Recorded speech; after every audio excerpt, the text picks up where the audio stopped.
En ook voor degene die ingezegend is. Laten we nos Bijbel naar Iban komen Lucas 9. Laten we de Bijbel pakken, laten we naar Lucas 9 gaan. Lucas 9. Lucas 9. Mita lesa voor die 57.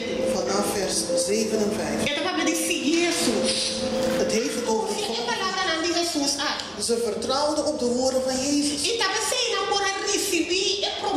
En daarom konden zij de belofte ook ontvangen.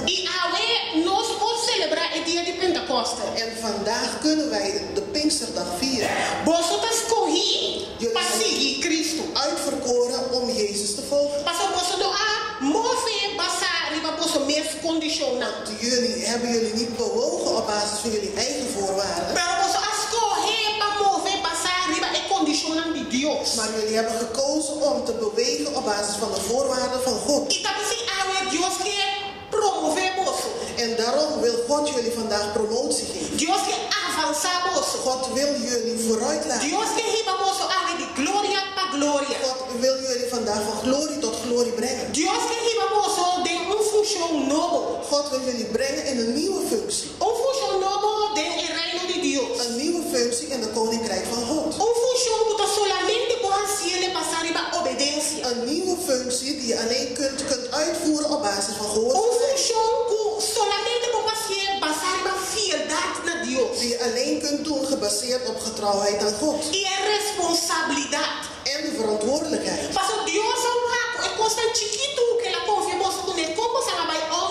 Want God heeft gezien dat de kleine dingen waar hij jullie mee heeft toevertrouwd, hoe jullie ermee zijn omgegaan.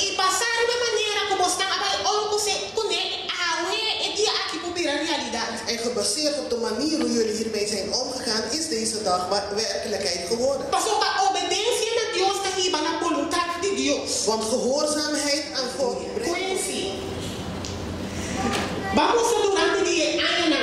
je hebt laten zien gedurende de jaren. Je hebt je gehoorzaamheid laten zien. Je hebt je getrouwheid laten zien. Stil zoals je bent. Rustig zoals je bent. Gedurende de jaren heeft jouw hart gesproken. Datgene wat je mond niet zei, lieten jouw daden wel zien. Je bent goed in observeren. En daarom ziet iemand jou en denkt dat je het niet door hebt, maar je ziet alles. God heeft jou geroepen om jouw autoriteit te gebruiken.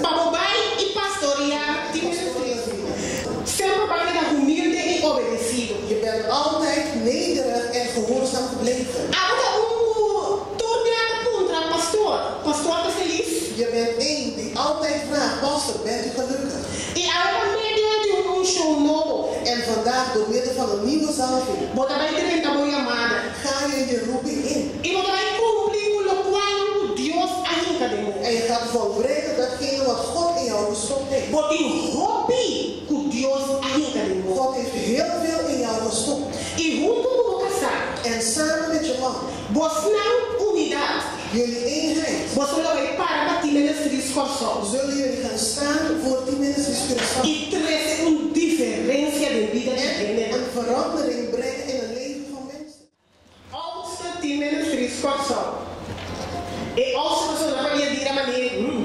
De oudste die erg oud vraagt. Maar dat wijst op een hoge verantwoordelijkheid.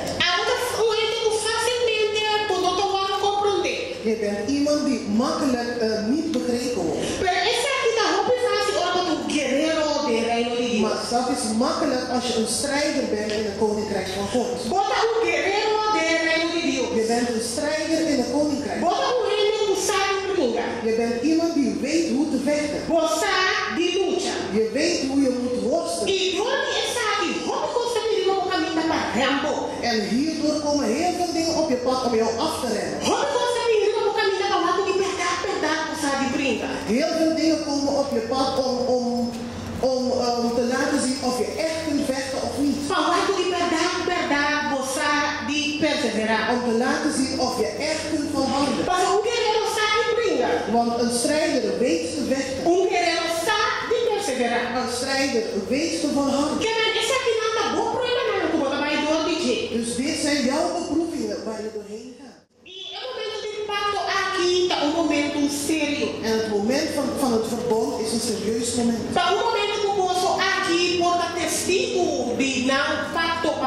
Het is het moment waarop jullie getuigen kunnen zijn van hun verbond met de Heer. Het moment waarop ze officieel ja gaan zeggen tegen God. Net zoals in een huwelijk.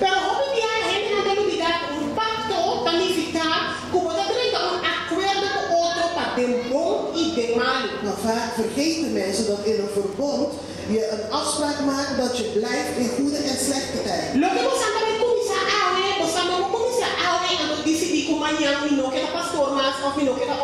Datgene waar jullie aan gaan beginnen, kunnen jullie niet beginnen en denken dat jullie morgen ermee kunnen stoppen. Het is een verantwoordelijkheid voor het leven. Want jullie gaan ja zeggen tegen God.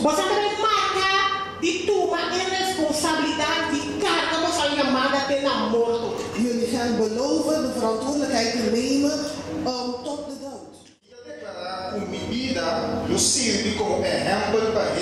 Ik verklaar dat mijn leven als voorbeeld zal dienen voor mensen.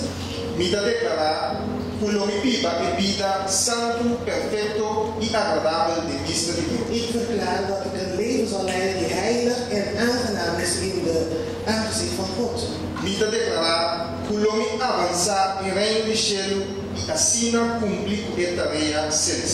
Ik verklaar dat ik de koninkrijk van God zal vooruit laten gaan. Ik accepteer voor God en voor de mens. De roeping als vrouw van de pastor in mijn leven. Vandaag zeg ik officieel ja. Ik wil. Ik verklaar dat ik een steun zal zijn voor mijn man. En ik zal zijn werk makkelijker maken. Ik verklaar dat mijn leven zal dienen als een voorbeeld voor de mens. Ik verklaar dat ik een heilig leven zal leven. Perfecto Aangenaam y agradable de vista de Dios. en volmaakt in de aangezicht van God. Ik verklaar dat ik de koninkrijk van de hemel vooruit zal laten gaan. Y así cumplir con esta tarea celestial. En zo mijn hemelse opdracht volbrengen. Aceptar delante de Dios Ik accepteer voor God y delante de gente en voor de mens el llamado de anciano de mi vida. de roeping van oudste in mijn leven.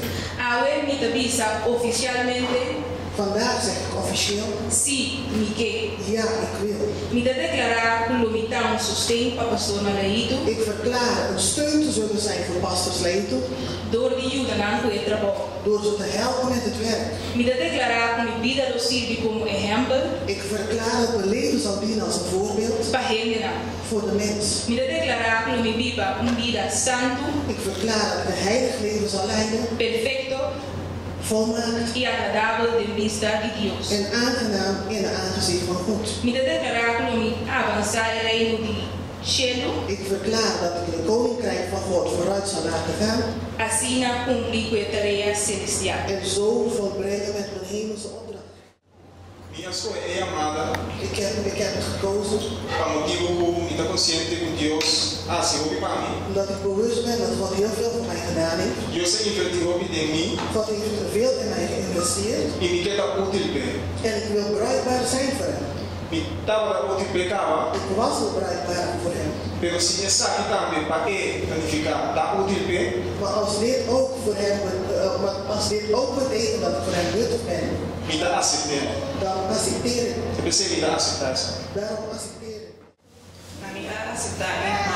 Ik heb het geaccepteerd. Sobre mi consciente, Dios, su voluntad, en mi hope, mi vida. Ik ben bewust dat Gods wil het beste is voor mijn leven. Y aceptar y amar también. Ik heb de roeping ook aangenomen. Sobre mi agradecido a Dios. Omdat ik God dankbaar ben. Y natur en el apoyo de mi camino, especialmente mi pastor. En al de mensen die hij op mijn pad heeft gebracht, vooral mijn pastors. Que por usar para ayudar a mí. Dat hij ze gebruikt heeft om mij te helpen. Como por acá, ik camina para a eternidade. En dat ik op de weg heb mogen lopen richting de eeuwigheid. E door die sei que põe me mais disponível. En daardoor wil ik mezelf beschikbaar stellen. Como agradecimento a Deus. Als dankbaarheid aan God. Para por ajudar outro gente om andere mensen te kunnen helpen. Para por estima outro gente om andere mensen te kunnen liefhebben. Para por guia outro gente om andere mensen te kunnen leiden. Den servicio de Cristo Jesus. In dienst van Jezus Christus. Para também por receber salvação. Zodat zij ook de redding kunnen ervaren. E conhecer o amor verdadeiro. En de ware liefde kunnen kennen. Eigenlijk moet ik onder me mes una meditatie in Dios. Eigenlijk vraag ik mezelf af waar ik ben zonder God. Y si me voy para que piensa y me pregunta él. En als ik daarbij stilsta en nadenk. Es difícil para mí que decir así lo que Dios quiere. Wordt het moeilijk om niets te doen wat God van mij wil. O sea, si no topa Dios, no me notará que me medita. Want als het niet voor God was, zou ik niet zijn waar ik nu ben. Y si ese significado Dios. En als dat voor God betekent. Dat ik heb het voor jou gedaan, nu moet jij het voor mij doen. Dan ben ik beschikbaar. Amen. Daarom heb ik